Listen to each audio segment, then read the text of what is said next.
to Jenny.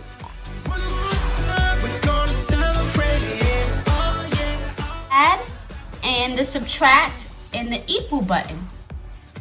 So we can do some math problems.